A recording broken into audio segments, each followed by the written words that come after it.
இயேசுவின் நாமத்தில் உங்களை வாழ்த்துகிறேன். அநேக நாட்களுக்கு பிறகு மறுபடியும் இந்த வீடியோ மூலமாக சந்திப்பதில் மகிழ்ச்சி அடைகிறேன். நீங்களாம் நல்லா இருக்கிறீங்க நான் விசுவாசிக்கிறேன். கர்த்தருடைய கிருபை உங்களை தாங்கிக் கொண்டிருப்பதற்காக தேவனை ஸ்தோத்திரிக்கிறேன். அல்ஃபா ஒமேகா, ஆதியும் அந்தமும் அவர்தான். அவர்தான் ஒன்றை ஆரம்பிக்கிறார், அவர்தான் அதை முடிக்கிறார். அவர் எதை ஆரம்பிக்கிறாரோ அதை அவரே முடிப்பார். நம்ம எதை ஆரம்பிக்கிறோமோ அதை நம்ம தான் முடிக்கணும், இல்லைங்களா? அதனால் இந்த நாளில் தேவனுடைய வார்த்தையின் மூலியமாக நம்ம சில காரியங்கள் நம்ம தெரிஞ்சுக்கலாம். தேவன் நம்மளோட பேசுவாராக. இந்த நாள் நம்முடைய தியானத்திற்காக யோவான் சுவிசேஷம் 15ஆம் அதிகாரம் முதல் 2 வசனம் நான் படிக்கிறேன், நீங்கள் பார்த்துக்கங்க. நான் மெய்யான திராட்சை செடி, என் பிதா தோட்டக்காரர். என்னில் கனி கொடாதிருக்கிற கொடி எதுவோ அதை அவர் அறுத்து போடுகிறார். கனி கொடுக்கிற கொடி எதுவோ அது அதிக கனிகளை கொடுக்கும்படி அதை சுத்தம் பண்ணுகிறார். இந்த வார்த்தைகளை நம்ம எல்லாரும் நம்முடைய சண்டே ஸ்கூலில் படிச்சிருப்போம், யூத்ஸ் மீட்டிங்கில் படிச்சிருப்போம், சபைகள் அநேக பிரசங்களை நம்ம கேட்டிருப்போம் இதை குறித்து. ஆனாலும் இன்றைக்கு தேவன் நம்மளோட இந்த வார்த்தையை கொண்டு பேசுவாராக. இங்கே இந்த வார்த்தையை நம்ம படிக்கும்போது 2 வார்த்தைகளில் 3 பேரை குறித்து இங்கே எழுதப்பட்டிருக்கிறது.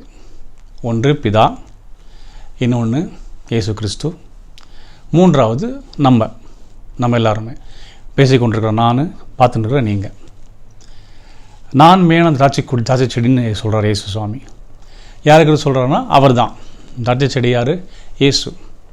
தோட்டக்காரர் அப்படின்னு சொல்லும்போது யாரை சொல்கிறார்? பிதாவாகிய தேவனை சொல்கிறார். கொடிகள் அப்படின்னு 2வது வசனம் சொல்கிறார். இந்த கொடிகள் யார்? அதுதான் சொல்கிறார், நம்மளை குறித்து சொல்கிறார்.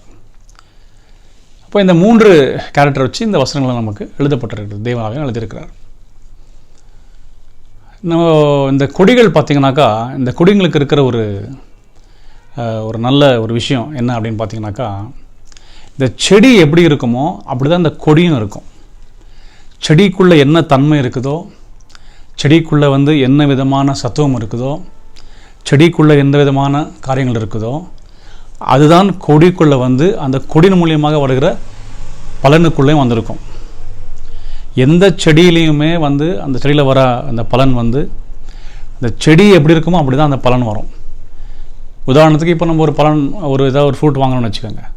அது டேஸ்ட் இல்லைனாக்கா, இந்த மரம் ஒன்றும் அவ்வளோ சரியில்லைப்பா, இந்த இடம் ஒன்றும் அவ்வளோ சரியில்லைப்பா அப்படின்னு சொல்லிடுவோம். இப்போ அது செடியில் இருக்கிற தன்மை தான் அந்த கொடியின் மூலியமாக பலனுக்கு வருது, இந்த ஃப்ரூட்ஸ்க்கு வருது. இப்போ நம்ம எல்லாருமே கொடிகளாக இருக்கிறோம். அப்போ நமக்குள்ளே என்ன தன்மை இருக்கும்? இயேசு கிறிஸ்துவுக்குள்ளே இருக்கிற, ஏன்னா அவர் தான் செடி இல்லைங்களா, நம்ம கொடி. இப்போ இயேசு கிறிஸ்துவுக்குள்ளே இருக்கிற அந்த தன்மை தான் கொடியாக இருக்கிற நமக்குள்ளே இருக்கும். செடியான அவருக்குள் இருக்கிற அதே சத்துவம், அதே ஆசீர்வாதம், அதே அபிஷேகம், அதே கிருபைகள் கொடியான நமக்குள்ளேயும் கொடுக்கப்பட்டிருக்கிறது. ஏன்னா அதில் தான் நம்ம வளர்ந்து வந்திருக்கிறோம். அப்படி தான் நம்ம படித்தோம் இப்போ வசனத்தில், இல்லைங்களா? அப்போது நம்முடைய வாழ்க்கையில் நம்மக்கிட்ட என்னென்ன இருக்குதுப்பா அப்படின்னு பார்த்தீங்கன்னாக்கா, இயேசு கிறிஸ்துக்குள்ளே இருந்த அனைத்து ஆசீர்வாதமும் நமக்குள்ளே அடங்கியிருக்கிறது. இயேசுக்குள்ளே இருக்கிற அனைத்து விதமான ஆசீர்வாதத்தின் காரியங்களாகட்டும், ஆவிக்குரிய காரியங்களாகட்டும், எல்லாமே அவர்கிட்ட இருக்கிறதெல்லாம் நம்மகிட்ட இருக்கணும். அதுதான் கரெக்டான ஒரு ரைட் கிறிஸ்டியன் லைஃப் அது, இல்லைங்களா? பட் நமக்கு நிறைய பேருக்கு இது தெரியறதே கிடையாது. இது தெரியாதாலும் நம்ம என்ன பண்ணுறோன்னா, அநேக நேரங்களில் எனக்கு இது தேவை, அது எனக்கு இப்படி, இது எனக்கு இப்படி, எனக்கு இது இல்லையே அது இல்லையே நம்ம வருத்தப்படுறோம். ரொம்ப குழப்பத்தின் மத்தியில் நம்ம கடந்து போகிறோம். இங்கே இயேசு சொல்கிறார், நான் திராட்சை செடி, நீங்கள்லாம் கொடிங்கன்னு சொல்கிறார். இப்போ செடிக்குள்ளே இருக்கிறது எல்லாமே நம்மகிட்ட இருக்கணும். இயேசு கிறிஸ்துக்குள்ளே நீங்கள் பார்த்தீங்கன்னாக்கா, ஆவிக்குரிய அந்த ஆவிக்குரிய வாழ்க்கைன்னு சொல்லும் பொழுது தேவனை தேடுகிற விஷயமாகட்டும், அவருடைய ப்ரேயர் லைஃப் ஆகட்டும், அவருடைய ஸ்பிரிச்சுவல் லைஃப் ஆகட்டும், எல்லாமே ரொம்ப அருமையாக இருந்துச்சு, இல்லைங்களா? நம்ம அவரை பற்றி படிக்கும்பொழுது இரவெல்லாம் ஜெபித்தாரும் நம்ம படிக்கிறோம். அநேக இடங்களில் அவர் உபவாசம் போட்டார், அதை நம்ம பார்க்குறோம். அதற்கு பிறகு அவருடைய வார்த்தைகள் குறித்து நம்ம பார்க்குறோம். அற்புதங்களை செய்ய கொடுத்து நாம் பார்க்குறோம். எப்பொழுதும் இயேசு சொல்கிற ஒரு காரியம் என்னென்னா, நானும் பிதாவும் ஒன்றாக இருக்கிறோம், நானும் பிதாவும் ஒன்றாக இருக்கிறோம், என்ன இல்லாமல் பிதா ஒன்றும் செய்கிறதில்லை, பிதாவுக்கு சொல்லாமல் அவரை கேட்காம நான் எதுவும் செய்கிறதில்ல, இப்படி சொல்லி இந்த இந்த இந்த ஃபெலோஷிப்பை வந்து இயேசு அதிகமாக பேசிக்கொண்டே இருப்பார். இப்போது இந்த ஸ்பிரிச்சுவல் அந்த ஆசீர்வாதம், அந்த கேரக்டர் வந்து நம்மக்கிட்டே இருக்கணும். ஏன்னா நம்ம கொடி இல்லைங்களா, அவர் இப்படி இருக்கிறாருன்னா நம்மளும் அப்படி தான் இருக்கணும். அப்போது அதுவும் நம்மகிட்ட இருக்குது இல்லைங்களா, ஒன்று. அதே போல் நீங்கள் இயேசு கிறிஸ்துவை பார்த்தீங்கன்னா, அவர் பணத்தை குறித்து அதிகமாக வரி பண்ணதே கிடையாது, தேவைகளை குறித்து அதிகமாக வரி பண்ணதே கிடையாது. அப்படின்னா அவர்கிட்ட நிறைய பணம் இருந்துச்சுன்னு அர்த்தம் கிடையாது. அவருக்கு வந்து பண தேவையானவர்களுக்கு அவருக்கு அவருடைய திருப்திகரமான ஊழியத்தின் பாதையில் தேவன் அவருக்கு கொடுத்துருந்தார். அப்படி தான் அவர் வாழ்ந்திருந்தார். யாருக்குமே வந்து எந்த விதமான கடனையும் அவர் வைக்கல, எந்த விதமான குறையோடும் அவர் வாழலை. நல்ல ஒரு பரிபூர்ணமான ஆசீர்வாதத்திற்குள்ளாக இருந்தார். அநேகருக்கு கொடுத்தார், அநேகருக்கு ஆசீர்வதித்தார். அவர் கைகளில் போகும்பொழுது அந்த 5 அப்போ 2 மீன் வந்து ஏறக்குறைய 20,000 பேர் சாப்பிடும்படிக்கு தேவன் அதை கொடுத்தார். 5,000 பேர்னு போட்டிருக்குது, அதில் ஆணும் பெண்ணும் பிள்ளைங்களும் பார்க்கும்போது 20,000 பேர் அதில் போஷிக்கப்பட்டாங்க. அவர் கையில் அவர் வாயில் சொன்னதுனால இந்த கானா ஒரு திருமணத்தில் அந்த திராட்சை அந்த ஜூஸ் வந்துட்டு பார்த்திங்கன்னா இது வரைக்கும் கிடைக்காத ஒரு சுவையான ஒரு ஜூஸாக அது மாறினது. அப்படி அவருடைய கைகளிலிருந்து வந்த காரியங்களாகட்டும், அவர் சொன்ன வார்த்தைகளாகட்டும், ஆசீர்வாதத்தில் குறைப்பட்டதே கிடையாது. அவர் ஆசீர்வாதத்தில் சிறந்தவர். அவர் ரொம்ப நல்லா இருந்தார். அநேக இடங்களில் மத்திய 6ஆம் அதிகாரத்தில் நம்ம படிக்கிறோம் இல்லைங்களா, அது என்ன சொல்கிறார், கவலை கொள்ளாதீர்கள்ன்றதை பற்றி பேசும்பொழுது அவர் என்ன சொல்கிறாரு, எதை பற்றியும் கவலைப்படாதீங்க, எல்லா தேவைகள் பிதாவுக்கு தெரியும், எல்லா பிதாவாக தேவனை சந்தித்திருக்கிறார் அப்படின்னு. அது அந்த குறையை பற்றியே வந்து அவர் சொல்கிறது கிடையாது. வானத்தின் அந்த பறவைகளை பாருங்கள், வானத்தில் பறக்கிற அந்த பறவைகளை பாருங்கள், அவைகளை விதைக்கிறதிலும் இல்லை அறுப்பதும் இல்லை, ஆனால் பரமபிதா அவைகளை போஷிக்கிறார், நீங்கள் அதைவிட எவ்வளவோ உயர்ந்தவர்கள், உங்களை அவர் போஷிப்பது அதிக நிச்சயம் அல்லவான்னு அவங்கள அவர் உற்சாகப்படுத்துகிறார். மத்திய 7ஆம் அதிகாரம் 7ஆம் வருஷம் படிக்கும் பொழுது, கேளுங்கள் கொடுக்கப்படும், தேடுங்கள் கண்டறியவர்கள், தட்டுங்கள் திறக்கப்படும் என்று படிக்கிறோம். அதுக்கு பிறகு அதுக்கு விளங்க கொடுக்குறார், எப்படி வந்து தேடணும், எப்படி கிடைக்கும், எப்படி தேவன் நம்ம கொடுப்பார். அதுக்கு ஒரு உதாரணம் சொல்லும்போது எப்படி சொல்கிறாரு, உலகத்தில் இருக்கிற ஒரு அப்பா பையனை வச்சு சொல்கிறார், உங்களில் யாராவது உங்கள் குமாரன் அப்பத்தை கேட்டால் கல்லை கொடுப்பீங்களா, மீனை கேட்டால் பாம்பை கொடுப்பீங்களா அப்படின்னு சொல்கிறார். அந்த அந்த அந்த ரிலேஷன்ஷிப் பற்றி பேசுகிறார் பாருங்க. அப்படி இயேசு கிறிஸ்துவோட வாழ்க்கையில் எதுவுமே குறைய கிடையாது. அவர் வந்து ஆசீர்வாதத்திலையும் நிறைவாக இருந்தார், ஆவிக்குரியத்திலும் நிறைவாக இருந்தார், ஃபைனான்ஷியலையும் அவர் ஆசீர்வாதமாக இருந்தார், குறைப்பட்டதே கிடையாது. அப்போது நம்ம வந்து அவருடைய செடியிலேருந்து வளர்ந்த கொடியாக இருக்கிறபடினால நமக்கும் அந்த மாதிரி குறையில் இருக்கக்கூடாது.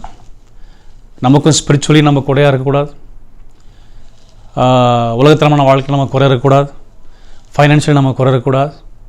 அப்படி தான் நம்மளை ஆண்டவர் உருவாக்கியிருக்கிறார், அப்படி தான் நம்ம இருக்கிறோன்னு சொல்லி பைபிள் எழுதப்பட்டிருக்கிறது.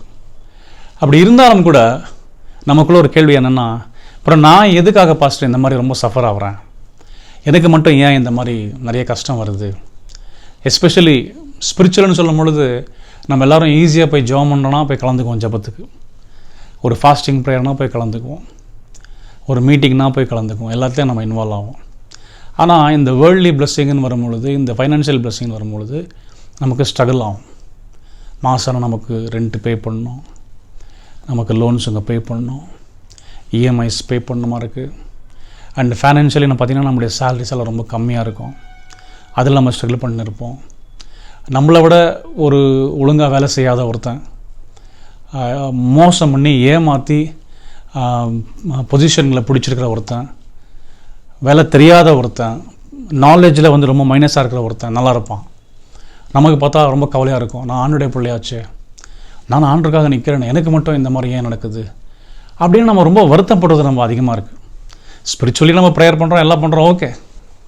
ஆனால் இந்த விஷயத்தில் பார்த்திங்கன்னா நம்ம பரிபூர்ணமாக இருக்க மாட்டோம். இயேசு கிறிஸ்து எப்படி இருந்தாரோ அப்படி இங்கே நம்ம மைனஸாக இருக்கிறோம், நம்ம இதில் வந்து வளர்றதில்லை. ஏன், இது என்ன காரணம், இதுக்கு என்ன ரீசன் இதுக்கு? எஸ்பெஷலி நீங்கள் பார்த்தீங்கன்னா இந்த 2024ஆம் ஆண்டு ஜனவரியிலேருந்து பார்த்திங்கன்னா ஆரம்பிக்கும் போது ரொம்ப உற்சாகமாக ஆரம்பித்தாலும் கூட ரொம்ப ஃபாஸ்ட்டாகவே வந்து நிறைய பேர் ரொம்ப சேலஞ்சில் கடந்து போயிருக்கிறாங்க. தேவ பிள்ளைங்க வந்து பயங்கரமான ஃபைனான்ஷியல் ஸ்ட்ரகிளில் ஹெல்த்து இஷ்யூலெல்லாம் போயின்னு இருக்கிறாங்க. இது நடந்துருக்குது எல்லா பக்கமே. எனக்கு நிறைய செய்திகள் வருது எனக்கு. இருந்தாலும் கூட இதெல்லாம் இருந்தாலும் கூட தேவனுடைய வார்த்தை என்ன சொல்லுதுன்னா, தேவன் தம்முடைய பிள்ளைகளை எப்பொழுதும் அவர் போஷிக்கிறார், அவர்களை அவர் ஆஸ்வதிக்கிறார், அவர் நடத்துகிறாருன்னு தான் நம்ம படிக்கிறோம் எப்போவுமே. அப்போ இதெல்லாம் இருந்தாலும் கூட ஏன் நமக்கு இந்த மாதிரி நடக்குது, ஏன் இப்படி நடக்குது, ஏன் இந்த மாதிரி காரியங்கள் நமக்கு நடக்குது அப்படின்னு நம்ம தெரிஞ்சுக்கணும். தெரிஞ்சுக்கினா தான் நம்மளால் ஆஸ்வாதமாக இருக்க முடியும். எப்படி ஆஸ்வாதமாக இருக்க முடியும்? ஸ்பிரிச்சுவலியும் ஆஸ்வாதமாக இருக்க முடியும், உலகத்தரமானவும் ஆஸ்வாதமாக இருக்க முடியும், ஃபைனான்ஷியலாக நம்ம நல்லா இருக்க முடியும். இதெல்லாம் நம்ம இருக்கணுன்றது தேவனுடைய சித்தம். இதுதான் பைபிள். நம்ம ஆஸ்வாதமாக இருக்கணும், எல்லாத்துலேயுமே ஈக்குவலாக இருக்கணும். வெறும் ஸ்பிரிச்சுவலி மட்டும் இல்லை, வெறும் வேர்ல்டில் மட்டும் இல்லை, வெறும் ஃபைனான்ஷியலி மட்டும் இல்லை, ஈக்குவலி எல்லா டைமென்ஷன்லையும் நம்ம நல்லா இருக்கணும் இல்லைங்களா? இது தேவன் நமக்காக வைத்திருக்கிற ஒரு ஆசீர்வாதம். இங்கே 2ஆம் வசனத்தில் நம்ம படித்தோம். இங்கே மறுபடியும் நான் படிக்கிறவங்களுக்காக நீங்கள் பார்த்துக்கோங்க. என்ன எழுதப்பட்டிருக்கிறது? எண்ணில் கனி கொடாதிருக்கிற கொடி எதுவோ அதை அவர் அறுத்து போடுகிறார், கனி கொடுக்கிற கொடி எதுவோ அது அதிக கனிகளை கொடுக்கும்படி அதை சுத்தம் பண்ணுகிறார். யார்? தேவன் சுத்தம் பண்ணுறார். பிதாவகை தேவன் நம்ம சுத்தம் பண்ணுறார். கனி கொடுக்கறத இன்னும் கனி கொடுக்கும்படி செய்கிறார். கனி கொடுக்காது இருக்கிறத இது தேவையில்லைன்னு தூக்கி போடுறார். எப்படி கனி கொடுக்குறது? 4ஆம் வசனம் சொல்கிறார் பாருங்க. 4ஆம் வசனம் படிக்கிறேன் நான். என்னில் நிலைத்திருங்கள், நானும் உங்களில் நிலைத்திருப்பேன். கொடியானது திராட்சை செடியில் நிலைத்திராவிட்டால் அது தானாய் கனி கொட மாட்டாது போல நீங்களும் என்னில் நிலைத்திராவிட்டால் கனி கொட மாட்டீர்கள். இதுதான் இந்த ஆசீர்வாதத்துடைய ரகசியம். நான் ஃபஸ்ட்டு வசனத்தில் நம்ம படித்தோம். செகண்ட் வசனம் படிக்கும் பொழுது கனி கொடுக்குற மரத்தை இன்னும் கனி கொடுக்கும்படி அவர் செய்கிறார், கனி கொடுக்காத இருக்கிறத தூக்கி போட்டுடுறார். அப்படி படித்தோம் நம்ம. ஆனால் 4ஆம் வசனம் படிக்கும் பொழுது என்ன சொல்கிறாரு? எண்ணில் நிலைத்திருந்தால் தான் நீங்கள் கனி கொடுக்க முடியும் அப்படின்னு சொல்லப்படுது. எண்ணில் நிலைத்திருக்கிறதுன்னு அர்த்தம் என்ன? அப்போ நம்மளால் ஆண்டுகள் நிலைத்து இல்லையா? நம்ம ரெகுலராக சர்ச்சுக்கு போகிறோம்,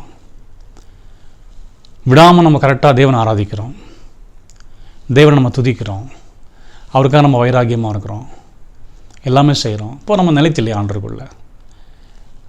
அப்படி இல்லை, நம்மளாம் நிலைத்திருக்கிறோம். நிச்சயமாக நம்மளுடைய நாலேஜ் படி நம்ம நிலைத்திருக்கிறோம். ஆனால் பிப்ளிக்கல் நாலேஜ் படி நிலைத்திருக்கிறதுன்னு அர்த்தம் என்ன தெரியுங்களா? தேவனை இடைவிடாமல் நம்பி அவருடைய வார்த்தையின்படி நம்ம வாழ்கிறது. இடைவிடாமல் நம்பி அவருடைய வார்த்தையின்படி வாழ்கிறது தான் என்ன அர்த்தம்? யாக்கோபு 1:12 ஒரு வார்த்தை எழுதப்பட்டிருக்கிறது. என்னன்னா உங்களுக்கு படிக்கலாம், நான் பாருங்கள். சோதனையை சகிக்கிற மனுஷன் பாக்கியவான், அவன் உத்தமன் என்று விளங்கின பின்பு கர்த்தர் தம்மிடத்தில் அன்பு கூறுகிறவர்களுக்கு வாக்குதத்தம் பண்ணின கிரீடம் பெறுவான் அப்படின்னு எழுதப்பட்டிருக்கிறது இல்லைங்களா? சோதனை சகிக்கிற மனுஷன் பாக்கியவான்.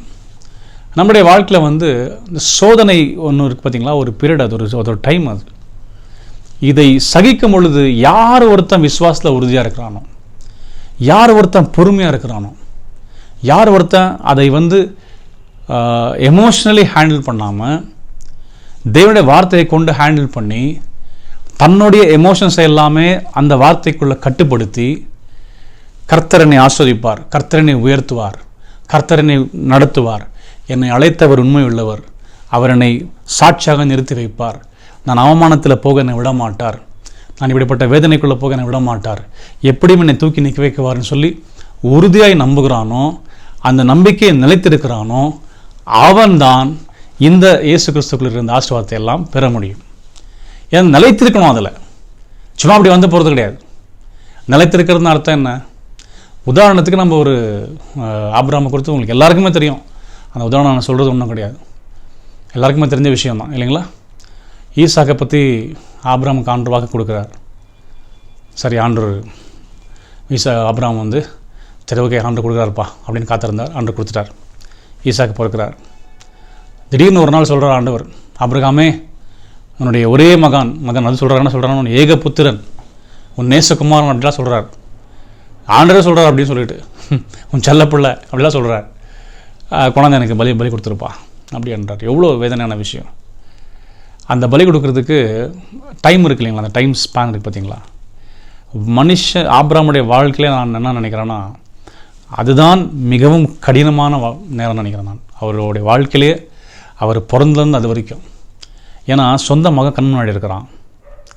மகனை பலி கொடுக்கறதுக்காக கத்தி எடுத்துன்னு இருக்கிறாரு, சுடுறதுக்காக மரம் எடுத்துன்னு இருக்கிறாரு, கழுதை மேலே கூப்பிட்டுன்னு போயின்னு இருக்கிறாரு. எதுக்கு கொண்டு போகிறாரு?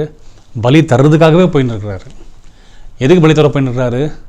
தேவன் சொன்ன ஒரே ஒரு வார்த்தைக்காக. எப்படி போகிறாரு? எபிரேயரில் எழுதப்பட்டிருக்கு 11ஆம் அதிகாரத்தில், கர்த்தர் சாம்பலிலும் எனக்கு ஒரு பிள்ளையை உருவாக்கி தருவார்னு சொல்லி நம்பி போனாராம். அது நீங்கள் படிச்சுன்னு ரொம்ப ஆச்சரியமாக இருக்கும் அந்த வார்த்தை. வேறு ஒன்றுமே அவர்கிட்ட இல்லை, விசுவாசம் மட்டும்தான். அவர் என்னத்தில் குறைந்தா இருப்பாருங்க? ஃபைனான்ஷியலி கம்மிஞ்சார், பிரச்சனை இருந்துச்சா? இல்லை. அவர்கிட்ட எக்கச்சக்கமான ஆளுங்க இருந்தாங்க. அவர் போகிறது கூட யாருக்குமே சொல்லவே இல்லை, அவர் மனைவிக்கும் சொல்லலை. ஆனால் ஒரே ஒரு காரியம் என்னென்னா விசுவாசம், நம்பிக்கை. இந்த டைம் அவர் அங்கே ஆண்டு சொன்னதுலேருந்து பலி கொடுக்குற டைமுக்கு பார்த்தீங்களா, the most critical time in Abraham's life. அவருடைய வாழ்க்கையில் ரொம்ப கிரிட்டிக்கலான மூமெண்ட். ஆனால் அதை அவர் ஹேண்டில் எப்படி பண்ணுறாருனா, எமோஷனலி ஹேண்டில் பண்ணல அவர் எப்படி ஹேண்டில் பண்ணுறாருனா விசுவாசத்தில் ஹேண்டில் பண்ணுறார். இல்லை, கர்த்தர் கொடுப்பார் எனக்கு இந்த மாதிரி இன்னொரு நல்ல மகனை எனக்கு அவர் நினச்சார்னா எரிஞ்சு போன அந்த சாம்பலேருந்தே உருவாக்க அவரால் முடியும். ஆனால் நான் அவரை நம்புகிறேன், அவரை விசுவாசிக்கிறேன். அவர் என்னை உயர்த்த முடியும், அவர் எனக்கு ஒரு மகனை தர முடியும், அவர் எனக்கு இன்னொரு பிள்ளை கொடுக்க முடியும். பலி கொடுத்துட்டு வந்து என்னுடைய மனைவி கேள்வி கேட்பா, எங்கள் பிள்ளை எங்கன்னு கேள்வி கேட்பா. என்ன பதில் சொல்கிறது? அவர் விசுவாசித்தார். அது வரைக்கும் விட மாட்டார் ஆண்டவர் என்ன, எனக்கு தெய்வம் அற்புதம் செய்வார் நம்பினார். அதனால தான் தைரியமாக போகிறார். நிச்சயமாக போகும்போது ரொம்ப வேதனைப்பட்டிருப்பார், கண்ணீர் விட்டிருப்பார், அழுதிருப்பார், தன் மகனை பார்த்து ஏங்கியிருப்பார். ஆனால் கடைசி வரைக்கும் ஆண்டவர் சும்மா இருந்தார். ஏன்னா கடைசி வரைக்கும் இவர் நிலைத்திருப்பாரான்னு செக் பண்ணுறார். ஆதிகாமம் 22ஆம் அதிகாரம் 14 ஆண்டு சொல்கிறார், 12 ஆண்டு சொல்கிறார், இப்பொழுது தான் உன்னுடைய விசுவாசம் உண்மை என்று எனக்கு புரிஞ்சிச்சு. நான் உன்னை நீ மேலே வச்சுக்கிற பக்தி உண்மை எனக்கு புரிஞ்சிச்சு. நீ நான் நம்பினேன். அதனால் அந்த நம்பிக்கை தேவனுடைய பரவாயில்ல நீதி என்று எண்ணப்பட்டுச்சான். அதனால் நீ போயோ உன் பிள்ளையை பலி தரதுன்னு சொல்லி ஆண்டவர் அந்த பிள்ளைக்கு பதிலாக ஒரு ஆடுக்குட்டியை காட்டினார். அதை நம்ம எல்லாரும் படிச்சிருக்கிறோம். அப்போ தான் ஆபிரகாம் சொல்கிறார், யெகோவா ஈரேன்னு சொல்கிறார் இல்லைங்களா. இப்படிப்பட்ட சோதனைகள் தான். சோதனை வரும்பொழுது நம்ம விசுவாசத்தில் இருக்கணும், எமோஷனல் நம்ம திங்க் பண்ணக்கூடாது. சோதனை வரும்பொழுது இப்போ திடீர்னு நீங்கள் சோதனை வரும்பொழுது வீட்டில் பார்த்தீங்கன்னா கஷ்டமாக இருக்கும், சாப்பாடு கஷ்டமாக இருக்கும், பிள்ளைங்க அழுவாங்க, சில பேர் குழந்தைங்க இருக்கும், குழந்தைங்களுக்கு பால், இந்த மாதிரி மூமெண்ட் வரும். எமோஷனலி பார்த்து நம்ம பெஜார்படுவோம், ஐயோ என்ன பண்ணுறது, எனக்கு இருக்கிற பெஜாரோட இந்த யாருக்குமே இல்லையே, கடவுளுக்கு இல்லையே, என் பிரதருங்களுக்கு இல்லை, சிஸ்டருங்களுக்கு இல்லையே, எங்கள் பிலீவர்ஸுங்களுக்கு இல்லைன்னு பெஜார்படுவோம் நம்ம. பட் இது கர்த்தர் உங்கள் வாழ்க்கையில் அனுமதித்திருக்கிற ஒரு சோதனையின் காலம், விசுவாசின் சோதனையின் காலம். இதை நான் ஜெயிச்சு காட்டணும்னு சொல்லி நீங்கள் உறுதியாக இருந்து பாருங்கள். நாளைக்கு அதே ஒரு பிள்ளை இல்லை, பல 100 பிள்ளைகளுக்கு பால் ஃப்ரீயாக கொடுக்குறவர்களாக அவங்களை கர்த்தர் ஆஸ்வதிப்பார். இது கிரிட்டிக்கலான மூமெண்ட் தான். இந்த டைம் ஒரு கொஞ்சம் கண்டிஷனான கஷ்டமான மூமெண்ட்டு தான். உங்களோட நேரம் முடிகிற நேரம் ஒன்று வரும். அது முடியும் பொழுது கர்த்தர் பல பேருக்கு உங்களை ஆசிரியமாக வைப்பார். ஒரு ஆணும் பெண்ணுக்கு திருமணமாவது, அதுக்கு பிறகு பெண் கர்ப்பம் தரிக்கிறாங்க. அவங்க கர்ப்பம் தரிக்கும் பொழுது எப்படி சொல்லுங்கள், அவங்க கர்ப்பம் அந்த குழந்தைய நான் பெற்றெடுப்பேன்னு நினைக்கிறாங்க. அவங்க ஹாஸ்பிட்டலுக்கு போகிறாங்க, செக்அப் பண்ணுறாங்க, அவங்க ப்ரெக்னன்சி கன்ஃபார்ம் ஆகுது. டாக்டருங்க சொல்கிறாங்க, இந்த டேப்லெட் சாப்பிடு, இது சாப்பிடு, இது சாப்பிடு, இந்த சாப்பாடு சாப்பிடு, இது சாப்பிடு. அவங்க எல்லாம் பிளைண்டாக நம்புகிறாங்க. யார் என்ன சொன்னாலும் நம்புகிறாங்க. இன்ஜெக்ஷன் போடுவாங்க சென்டரில் இல்லைங்களா, 3 மாதத்துக்கு ஒரு டைமு, அதுக்கப்புறமா 6th மந்த்துக்கு ஒரு டைமு, 9th மந்த்துக்கு டெலிவரி. இந்த மாதிரி 3 டைம் இருக்குது டெலிவரிக்கு இல்லையா. இதில் ஒவ்வொரு இந்த ட்ரைமிஸ்டர்னு சொல்லுவாங்க. அந்த டைம்லலாம் ஒரு டைம்லேயும் ஒரு விதமான இன்ஜெக்ஷன்ஸ் இருக்குது, ட்ரீட்மெண்ட் இருக்குது, டேப்லெட்ஸ் இருக்குது. டாக்டர் ஸ்கேனிங் எடுத்துன்னு இருப்பாங்க, சொல்லினே இருப்பாங்க. பட் பிளைண்ட்லேயே அந்த அம்மா என்ன செய்வாங்கன்னா பிலீவ் பண்ணுவாங்க, எப்படியும் குழந்தை பிறக்க போகுது. இங்கே எப்படின்னா குழந்தை பிறக்க போகுதுன்னு டைம் ஆக இவங்களுடைய பெயின் இன்க்ரீஸ் ஆகினே வரும், இவங்களுடைய ப்ரீத்திங் இஷ்யூ வரும். எத்தனை பெண்கள் நீங்கள் பார்த்துருப்பீங்க, மூச்சு வர முடியாதவங்களால ப்ரீத்திங் இஷ்யூ வரும், வலி, கை கால் வலி வீங்கிக்கும், ஃபிசிக்கலி ரொம்ப ஸ்ட்ரெயின் பண்ணுவாங்க, எலும்பு வலிக்கும் அவங்களுக்கு. பிகாஸ் இந்த வயிறு முன்னாடி இருக்கிறதுனால இந்த பின்னாடி இருக்கிற போனெல்லாம் ஃபுல் வெயிட் அது மேலே இருக்கிறதுனால பின்னாடி போன் வலிக்கும் அவங்களுக்கு. ப்ராப்பராக படுக்க முடியாது, உட்கார முடியாது, நடக்க முடியாது. ஆனால் படுக்குவாங்க. ஏன் இப்படி படுக்குவாங்க? விசுவாசம். நான் குழந்தைய பற்றி எடுக்க போகிறேன். நடக்க முடியாது, மூச்சு வாங்க, நடப்பாங்க. எப்படி நடப்பாங்க? விசுவாசம். நான் குழந்தைய பற்றி எடுக்க போகிறேன். டாக்டர் சொன்ன மருந்தெல்லாம் போடுவாங்க, தைரியமாக போடுவாங்க. அது போடும்போது அவங்களுக்கு பாடியில் நிறைய ரியாக்ஷன்ஸ் நடக்கும். அப்போ நிறைய தூக்கம் ஜாஸ்தி வரும், ரொம்ப அவங்களுக்கு ஒரு மாதிரி முடியாது அவங்களால. பட் அப்போ கூட ஹாப்பியாக இருப்பாங்க, குழந்தைய பெற்றெடுக்க போகிறேன். அண்ட் ஃபைனல் இதெல்லாம் தாண்டி தாண்டி தாண்டி தாண்டி வரும்பொழுது, and when she comes to the final stage, இந்த ஃபைனல் ஸ்டேஜுக்கு வரும்பொழுது டெலிவரி ஆகிற அந்த மூமெண்ட்டில் அந்த மாதிரி ஒரு பெயின் ஐ ஹவ் சீன். என்னுடைய சிஸ்டரை நான் கிட்டேருந்து பார்த்துருக்குறேன். இந்த பெயின் என்ன மாதிரி கஷ்டப்பட்டுருக்கான்னு சொல்லிட்டு, அந்த மாதிரி ஒரு பெயின். அந்த பெயின் அனுபவிக்கும் போதெல்லாம் அதை ஸ்ட்ராங்காக அவங்க ஒரு பலத்தோடு அவங்க தாங்குவாங்க. அதை என்ன தாங்குவாங்கன்னா, எனக்கு இன்னும் கொஞ்ச நேரத்தில் எனக்கு குழந்தை பண்ண தரும். I believe it. நான் விசுவாசிக்கிறேன். இன்னும் கொஞ்ச நேரம் தான். அவங்க பக்கத்தில் இருக்கிற பெரியவங்களாம் சொல்லுவாங்க, அவங்க மதர் அல்லது யாராவது சொல்லுவாங்க, கொஞ்ச நேரம் பொறுத்துக்கம்மா. சிஸ்டர் சொல்லுவாங்க, கொஞ்ச நேரம் பொறுத்துக்கோங்கம்மா. எல்லாத்தையும் நம்புவாங்க. அண்ட் அவங்க விசுவாசத்தபடியே 100% ஹெல்த்தியான ஒரு குழந்தை ஆண்டு கொடுப்பார் அவங்களுக்கு. அவங்க குழந்தை பற்றி எடுத்துகிட்டு பார்த்தீங்கன்னாக்கா, இவ்வளோ சஃபர் பண்ணாங்க பாருங்கள். இந்த 3rd month இருந்து இந்த சஃபரிங்ஸ் ஞாபகமாக இருக்கலாம் கேட்பாரு நீங்கள். அப்புறமா அவங்களுக்கு ஞாபகம் இருக்காது. யாருக்கு ஞாபகம் இருக்குன்னா ஹஸ்பண்ட் ஞாபகம் இருக்கும், அவங்களுக்கு ஞாபகம் இருக்காது. ஏன்னா ஹஸ்பண்ட் பார்த்துட்டு அதெல்லாம். ஆனால் அனுபவிச்சவங்களுக்கு ஞாபகம் இருக்காது. அப்படித்தான் நம்முடைய வாழ்க்கையில் கூட இந்த சோதனை சகிக்கிற காலம் கொஞ்சம் கஷ்டமாக தான் இருக்கும், கொஞ்சம் கிரிட்டிக்கலாக தான் இருக்கும், கொஞ்சம் கடினமாக தான் இருக்கும். ஆனால் நீங்கள் ஒன்றை மறந்து போகக்கூடாது. என்ன தெரியுங்களா? இயேசு கிறிஸ்துக்குள்ளே இருக்கிற எல்லா ஆசீர்வாதமும் உங்களுக்குள்ளேயும் அடங்கியிருக்குது. இயேசு கிறிஸ்துக்குள்ளே இருந்த எல்லா விதமான spiritual blessing, worldly blessing, financial blessing உங்களுக்குள்ளேயும் இருக்குது. அது நிறைவேறும். அவர் சொன்ன வாக்குத்தத்தம் உங்கள் வாழ்க்கையில் நிறைவேறும். இது சந்தேகமே இல்லை. என்ன சொன்னாலும் நீங்கள் பிளைண்டாக நம்புறதுக்கு ஆரம்பிக்கணும். பைபிள் வசனத்தின்படி நீங்கள் வாழ ஆரம்பிங்க. பாருங்கள், ரொம்ப சீக்கிரத்தில் கர்த்தர் பெரிய காரியத்தை உங்கள் வாழ்க்கையில் செய்வார். அது நடந்துட்ட பிறகு இன்றைக்கி உங்களுக்கு ஒருத்தருக்கே உங்களால் ஹேண்டில் பண்ண முடியாத அளவுக்கு கஷ்டப்பட்டுன்னு இருக்கீங்க. ஒரு சின்ன ஃபைனான்ஷியல் பிரச்சனைகள்லாம் நீங்கள் போராடுறீங்க. சின்ன பிரச்சனைகளால் உங்களால் ஹேண்டில் பண்ண முடியல, தவிக்கிறீங்க. பட் அந்த நாள் வரும்பொழுது என்ன தெரியுங்களாவும், இதெல்லாம் மறந்து போயிட்டு பல நூறுகளுக்கு நீங்கள் உதவி செய்வீங்க. பல பேருக்கு நீங்கள் கொடுப்பலாம் மாறுவீங்க. பல பேர் உங்கள் சாட்சியை கேட்டு கர்த்தரை துதிப்பாங்க. அந்த நாள் இந்த கண்ணீரெல்லாம் உங்களுக்கு ஞாபகம் இருக்காது. அது எல்லாத்தையும் மாற்றிடுவார். அதனால தான் நம்ம கர்த்தருக்குள்ளே நிலைத்திருக்கிறத கற்றுக்கணும். அதே சொல்கிறார், என்னில் நிலைத்தில்லாவிட்டால் நீ எப்படிப்பா கணக்கு கொடுக்க முடியும்? நீ எப்படி இந்த பிரச்சனைலேருந்து வெளியே வர முடியும்? நீ ஒரு லோன் வாங்கி வெளியே வந்துட முடியுமா? நீ ஒரு லோன் வாங்கினா கொஞ்ச நாள், ஒரு 10 days நல்லா இருப்பா, அவ்வளோதான். அப்புறம் லோன் கட்டி தானே ஆகணும். ஆனால் தேவன் தருகிற லோன் அப்படி கிடையாது. உங்கள் லைஃப் லாங் நீங்கள் கட்ட தேவையில்லை. பட் லைஃப் லாங் உங்களுக்கு சப்ளைனே இருக்கும். ஈ ஷல் சப்ளை ஆல் யுவர் நீட்ஸ்ன்னு இருக்குது பார்த்தீங்களா வசனம். அந்த மாதிரி சப்ளைனே இருக்கும். அதுக்கு எண்டே கிடையாது. அது நடந்தே இருக்கும். அது நடக்கிறதுக்கு முன்னாடி கொஞ்சம் கஷ்டம் இருக்குது, கொஞ்சம் ஸ்ட்ரகிள் இருக்குது. அதை தாங்கிக்கணும். நீங்கள் எல்லாருமே, நம்ம எல்லோரும் தாங்கிக்கணும் அது எல்லாமே. ஆனால் எப்போவுமே விசுவாசத்தில் இருக்கணும். எப்போவுமே நீங்கள் ஜெபிக்கணும். கர்த்தருடைய நான் செடி, அவருடைய கொடி நான், அவர் செடி. அவருக்குள்ளே இருக்கிற அனைத்து ஆசீர்வாதம் எனக்குள்ளே இருக்குது. அவருக்குள்ளே இருக்கிற ஸ்பிரிச்சுவல் பிளெஸ்ஸிங் எனக்குள்ளே இருக்குது. அவருக்குள்ளே இருக்கிற ஃபைனான்ஷியல் பிளெஸ்ஸிங் எனக்குள்ளே இருக்குது. நான் வெக்கப்பட்டு போக மாட்டேன். நான் கொடுக்குறவனாக மாறுவேன். நான் ஆசீர்வாதமாக இருப்பேன். என் கை கொடுக்குற கையாக கர்த்தர் மாற்றுவார். என்னை அவர் வாளாக்காமல் தலையாக்குவார். என்னை அவர் கீழாக்காமல் மேலாக்குவார். என்னை உயர்த்துவார். என்னை கனப்படுத்துவார். எத்தனையோ வசனங்கள் இருக்குது. வசனங்களை சொல்லி சொல்லி சொல்லி சொல்லி அறிக்கை பண்ணினே இருங்க, பேசிக்கினே இருங்க. உங்கள் மைண்டை ஃபுல்லாக இதை கொண்டு நிரப்புங்க. இந்த விசுவாசத்தை கொண்டு நிரப்புங்க. உங்களை தேவன் உயர்த்த போகிறது உங்கள் மைண்டுக்கு புரிய வைங்க, புரிய வைங்க, சொல்லி அண்டர்ஸ்டாண்ட் பண்ணி வைங்க. தைரியமாக இருங்க. எந்த மாதிரி கிரிட்டிக்கல் மூமெண்ட் ஆனாலும் பயப்படாதீங்க. ஸ்ட்ராங்காக இருங்க.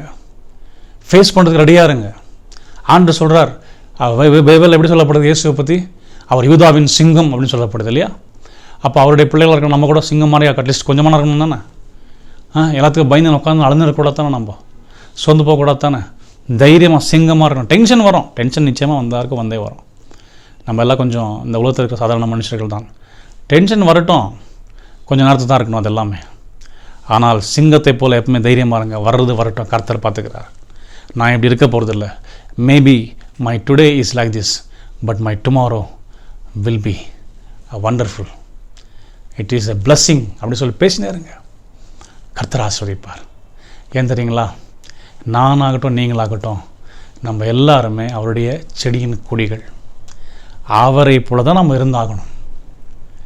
அவர் இந்த உலகத்தில் வாழ்ந்த வரைக்கும் மற்றவர்களுக்கு ஆஸ்வதமாக இருந்தார், மற்றவர்களுக்கு வெளிச்சமாக இருந்தார், மற்றவர்களுக்கு உப்பாக இருந்தார்.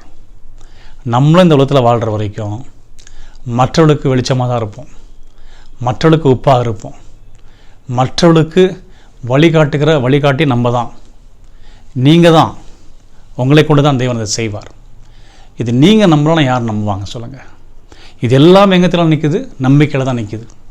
ஏசு சொல்கிறார் 5ஆம் வசனத்தில் 15:5 என்ன சொல்கிறார் பாருங்கள். அப்படியே யோவான் சுவிசேஷம் 15:5. இப்போ நம்ம 4 வரைக்கும் படிச்சிட்டோம். 5ஆம் வசனம் கூட நம்ம படிக்கலாம். அது என்ன சொல்லப்படுறாரு பாருங்கள். நானே திராட்சை செடி, நீங்கள் கொடிகள். ஒருவன் என்னிலும் நான் அவனிலும் நிலைத்திருந்தால் அவன் மிகுந்த கனிகளை கொடுப்பான். என்னை அல்லாமல் உங்களால் ஒன்றும் செய்யக்கூடாது. ஸோ அவர் திராட்சை செடி, நம்ம கொடிங்க. நம்ம அவருக்குள்ள, அவர் நமக்குள்ள. இதுதான் கிறிஸ்தவ வாழ்க்கை. நம்ம அவருக்குள்ள, அவர் நமக்குள்ள. 2 பேரும் ஒன்றா சேரும் பொழுது மிகுந்த கனிகளை கொடுப்போம், மிகுந்த ஆசீர்வாதமாக நம்ம மாறும். நம்ம நினைக்கிறத விட நம்ம எண்ணத்துக்கு அப்பாற்பட்டதாக நம்ம ஆசீர்வாதமாக இருப்போம் இந்த உலகத்திற்கு. இந்த உலகத்தில் பாருங்கள், கிறிஸ்தவர்கள் தான் எல்லாத்துக்குமே ஆசீர்வாதமாக இருப்பாங்க. எல்லா விதமான ஆசீர்வாதத்தின் மூல காரணம் யாருன்னு பார்த்தீங்கன்னா ஒரு கிறிஸ்டியன் தான். ஏன் தெரியுங்களா?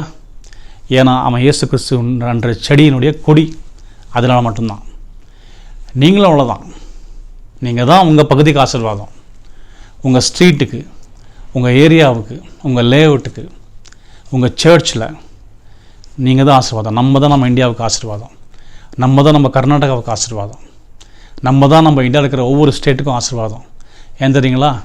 அவர் செடி, நம்ம எல்லாம் கொடிகள். நம்மளை கொண்டு தான் தேவன் இந்த தேசத்தை ஆஸ்வதிப்பார். இந்த ஸ்டேட்டுகளெல்லாம் நம்மளை கொண்டு தான் ஆஸ்வதிப்பார். இதை நம்ம நம்புவோம். நம்ம அவருக்குள்ள, அவர் நமக்குள்ள. அவர் இல்லாமல் நம்மளால் ஒன்றும் செய்ய முடியாது. அவரை நீங்கள் நம்பாமல், அவரை நீங்கள் விசுவாசிக்காமல், உங்கள் எமோஷனில் கொண்டு நீங்கள் நடந்துருந்தீங்கன்னாக்கா ஒன்றும் செய்ய முடியாது. அதை நீங்கள் நல்லா மைண்டில் வச்சுக்கணும் என்றைக்குமே. பிகாஸ் எமோஷன் எப்படின்னு கேட்டிங்கன்னா, நைட்டு படுக்கும்போது நீங்கள் ஒன்று நினச்சின்னு படுப்பீங்க, காலைல எந்திரிச்சிக்கும் பொழுது உங்களுக்கு அது விஷயம், அது மைண்டு இருக்காது, வேறு மைண்டு மாறிட்டுருக்கும். காலைல நைட்டு படுக்கும்போது நெக்ஸ்ட் டே நான் இப்படி இருக்கணும், நான் ஏன் இப்படி இருக்கணும்னு படுப்பீங்க. நெக்ஸ்ட் டே மார்னிங் அது என்ன நீங்கள் டிசைட் பண்ணிங்கன்றது உங்களுக்கு ஞாபகம் வராது. அடுத்த நாள் வேறு மைண்ட் போயின்னு இருக்கும், வேறு பிளான் போயின்னு இருக்கும். இது எமோஷ்னல் லைஃப் இது எல்லாமே. பட் ட்ரூத் லைஃப் அப்படி கிடையாதுங்க. ட்ரூத் லைஃப் என்ன தெரியுங்களா? ஏற்கனவே உலகம் உருவாவதற்கு முன்பதாகவே நமக்கெல்லாம் நம்ம எப்படி இருக்கணும்னு திட்டமிட்டு தேவன் நம்மளை உருவாக்கியிருக்கிறார். அப்படி தான் நம்ம இருக்க போகிறோம். அதை நீங்கள் புரிஞ்சுக்கணும். அதன்படி உங்களை வாழ்கிறதுக்கு உங்களை ஒப்பு கொடுத்துட்டீங்கனாலே போதும். தேவன் உங்களை எதுக்காக அழைத்திருக்கிறாரோ, எதன்படி உங்களை நியமித்திருக்கிறாரோ அப்படியே உங்களை ஆஸ்வதிப்பார். ஊழியங்களை கர்த்தர் ஆஸ்வதிப்பார், சபைகளை கர்த்தர் ஆஸ்வதிப்பார். நிறைய பேர் நிறைய பேசிட்டோம். சர்ச்சு தான் ஒரு ஏரியாவுடைய ஆசீர்வாதம், ஒரு பாஸ்டர் தான் ஒரு ஏரியாவுடைய ஆசீர்வாதம், ஒரு ஸ்டேட்டோடைய ஆசீர்வாதம், ஒரு ஊழியக்காரன் தான் இந்த உலகத்திற்கு ஆசீர்வாதம். இதை யாராலையும் மாற்ற முடியாது. இது நிச்சயமாக நடக்கும். ஏன்னா நம்முடைய எஜமானன் எப்படி இருந்தாலோ நம்மளுடைய வேலைக்காரனும் அப்படி தான் இருப்போம். நம்ம திராட்சை செடியானவர் எப்படி இருந்தாரோ கொடி நம்ம அப்படி தான் இருப்போம். அப்பா எப்படி இருந்தாரோ பிள்ளைங்க நம்ம அப்படி தான் இருக்க போகிறோம். இதில் சந்தேகம் இல்லை இல்லைங்களா? நிச்சயமாக இதை விசுவாசிக்கிற உங்களை கர்த்தர் ஆசீர்வதிப்பார். இந்த நாளில் இந்த வசனங்களை கொண்டு நல்லா உங்களை பேக் பண்ணுங்கள், உங்கள் எண்ணங்களை பேக் பண்ணுங்கள். நெகட்டிவ் தாட்ஸ் இடம் தராதிங்க. நான் அவர் திராட்சை செடியாக இருக்கிறார், நம்ம கொடியாக இருக்கிறோம். கர்த்தர் நம்மளை ஆசீர்வதிப்பார், நம்மளை பயன்படுத்துவார்னு உறுதியாக இருங்க, பலமாக இருங்க. நீங்கள் இன்று பார்க்குற இந்த ஃபைனான்ஷியல் ஸ்ட்ரகிள், இன்றைக்கி நீங்கள் சந்திக்கிற இந்த ஹெல்த் இஷ்யூஸ், இன்றைக்கி நீங்கள் பார்க்குற இந்த சேலஞ்சஸ், இது எல்லாமே ரொம்ப சீக்கிரத்தில் ஆசீர்வாதம் அப்படியே உங்களுக்கு பல மடங்கு ஆசீர்வாதமாக உள்டாக மாறப்போகுது. அந்த நாள் கர்த்தர் உங்களை, நீங்கள் அழும்போது தனியாக அழுதுருக்கிறீங்க இப்போது, ஆனால் அன்றைக்கி உங்களை கொண்டு பல பேர் சிரிக்கும்படி அவர் உங்களை ஆசீர்வதிப்பார். உங்கள் மூலியமாக பல பேர் சமாதானமாக வாழும்படி உங்களை அவர் ஆசீர்வதிப்பார். இன்றைக்கி நீங்கள் அழும்போது தனியாக தான் அழுந்தாகணும். எல்லோரும் முன்னாடி போய் அழ முடியாது இல்லைங்களா? தனியாக தான் நம்ம கண்ணீர் விட்டாகணும். நம்ம கண்ணீர் கூக்குரல் யாரும் கேட்காது. இன்னும் நம்ம கண்ணீர் கூக்குரல் கேட்டால் கூட அது கிண்டலாக தான் கேட்கும் மற்றவங்களுக்கு. ஆனால் ஒரு நாள் வரும், அன்றைக்கி உங்களால் சிரிக்கிற சத்தம் இருக்குது பார்த்தீங்களா, அது ஊருக்கே கேட்க முடியாது, தேவன் செய்வார். உங்களால் உண்டான ஆறுதல் இருக்குது பார்த்தீங்களா, அந்த ஊரே பேச முடிய கர்த்தர் செய்வார். இதை நீங்கள் நம்புங்க, இதில் தைரியமாக இருங்க. கர்த்தர் உங்களை ஆசீர்வதிப்பார். நிச்சயமாக இந்த வார்த்தையின் மூலியமாக உங்களோட ஆண்டவர் பேசியிருப்பார் நான் விசுவாசிக்கிறேன். தொடர்ந்து இந்த மாதிரி செய்திகள் இனி வரும். தேவன் நமக்கு உதவி செய்வார். எங்களுடைய சபைக்கு நீங்கள் எங்கள் சபை குறித்து தெரிஞ்சுக்கணுன்னாக்கா எங்களுடைய வெப்சைட் அட்ரஸ் வந்து உங்களுக்கு வீடியோவில் வருது. அதை நீங்கள் பார்த்துட்டு எங்கள் வெப்சைட் போய் செக் பண்ணி பாருங்கள். எங்களுடைய ஊழியர்களை பற்றி எல்லாம் தெரிஞ்சுக்கோங்க. எங்களுடைய வீடியோஸ் எல்லாம் இருக்குது, எங்கள் யூடியூப் சேனல் இருக்குது, ஃபேஸ்புக்கில் இருக்குது, எங்களுக்கு எல்லாமே அதெல்லாம் நீங்கள் பாருங்கள். தேவன் உங்களை ஆசீர்வதிப்பார். தேவனை மையப்படுத்துகிற உங்களுடைய ப்ரேயர் ரிக்வெஸ்ட் எதாவது இருந்தால் எங்கள் வெப்சைட் மூலயமா எங்களுக்கு எங்களுக்கு அனுப்புங்க. எங்களுக்கு மெயில் வரும், அது நான் உங்களுக்காக ப்ரேயர் பண்ணுறோம். உங்களுக்கு சர்ச்சுக்கு நீங்கள் வந்து எதுவும் போய் எனக்கு ஆசீர்வாதமாக இல்லை, நான் ஆண்டுக்குள்ளே வளரணும், நான் நல்லா வளரணும், ஆண்டுக்குள்ளே நிற்கணும்னு நினச்சிங்கனாக்கா எங்கள் சபைக்கு உங்களை இன்வைட் பண்ணுறோம், வெல்கம் பண்ணுறோம். எங்கள் சபைக்கு வாங்க. எங்கள் சபையோட அட்ரஸ் கூட கொடுக்கப்பட்டிருக்கிறது. இதை பார்த்து நீங்கள் வரலாம். கர்த்தர் ஆசீர்வதிப்பாராக. உங்களுக்காக நான் ஒரே நிமிஷம் ஜெபம் பண்ணுறேன். தகப்பனே, உமக்கு ஸ்தோத்திரமாக ஆண்டவரே, இந்த நாள் ஆண்டவரே இந்த வார்த்தைகளை கொண்டு உம்முடைய பிள்ளைகளை நீர் ஆசீர்வதித்து என்பதில் சந்தேகமே இல்லை. தகப்பனே அப்பா, நீர் திராட்சை செடி, நாங்கள் உம்முடைய கொடிகள். செடியானதற்குள் இருக்கிற எல்லா விதமான பாக்கியங்களும் நன்மைகளும் ஆசீர்வாதங்களும் ஐஸ்வர்யமும் கொடியான எங்களுக்குள்ளும் இருக்கும். நாங்கள் தருகிற கனியாகிய அந்த ஆசீர்வாதத்தின் மூலியமாக இந்த உலகம் அதை பயன்படும் ஆண்டவரே. இது எங்கள் வாழ்க்கையில் நடக்கும் என்பதில் ஒரு துளியும் சந்தேகமில்லை அப்பா, ஒரு துளியும் சந்தேகமில்லை தகப்பனே. நிச்சயமாக நடக்கும், நிச்சயமாக நிறைவேறும் தகப்பனே. உலகம் எங்களை பார்த்து இன்றைக்கு சிரிக்கலாம், நாங்கள் தனியாக நாங்கள் அழுவலாம் ஆண்டவரே. இன்றைக்கு எங்கள் நிலைமைக்கு தகப்பனே உலகம் எங்களை பார்த்து நீ ஒரு தனியான மனிதன் என்று எங்களை ஒதுக்கி வைக்கலாம். எங்களுடைய அவருடைய பார்வையினால், அவருடைய எண்ணங்களால், அவருடைய வார்த்தையில் எங்களை ஒதுக்கி வைக்கலாம் தகப்பனே. ஆனால் எங்களுக்கு தெரியும்ப்பா, ஒரு நாள் இந்த ஊருக்கே ஆண்டவரே, இந்த தேசத்துக்கு நாங்கள் தான் ஆசீர்வாதம் என்று எங்களுக்கு தெரியும் ஆண்டவரே. காரணம், நீங்கள் செடி, நாங்கள் உங்களுடைய கொடி ஆண்டவரே. நீங்கள் எப்படி இருந்தீங்களோ அப்படி தான் நாங்கள் இருக்க போகிறோம் ஆண்டவரே. அதில் சந்தேகமே இல்லை தகப்பனே சுவாமி. இதை பார்த்து கொண்டிருக்கிற அன்பு சகோதரன் சகோதரியை ஆசீர்வதிங்க. தெய்வ பிள்ளைகள் இன்னும் விசுவாசத்தில் வளர, இதில் நம்பிக்கையில் வளர, அதில் உறுதியாக இருக்க அவர்களை பலப்படுத்துங்க சுவாமி. என்ன நடந்தாலும் தேவன் ஆஸ்வதிப்பார் என்பதில் உறுதியாக இருக்க கிருபை பாராட்டுங்க தகப்பனே. இன்னும் விசுவாசத்துக்குள்ளே பழகி பிறகு உடைய பிள்ளைகளை ஆஸ்வதிங்க, பலப்படுத்துங்க சுவாமி ஆண்டவரே. உங்கள் பிரசன்னம் தொடர்ந்து உடைய பிள்ளைகளை ஆளுகை செய்வதாக, பரிசுத்த ஆவியானவரை நடத்துவீராக ராஜா. தொடர்ந்து பலப்படுத்துங்க. இயேசு மூலம் ஜெபிக்கிறேன் பிதாவே, ஆமென், ஆமென், ஆமென். அதுக்கு பிரைஸ் தி லார்ட். இந்த வீடியோ உங்கள் ஃப்ரெண்ட்ஸ்களுக்கு ஷேர் பண்ணுங்கள், அவங்க ஃப்ரெண்ட்ஸ்களுக்கு ஷேர் பண்ண சொல்லுங்கள். கர்த்தர் ஆசீர்வதிப்பாராக. அடுத்த வீடியோவில் சந்திப்போம். தேங்க்யூ.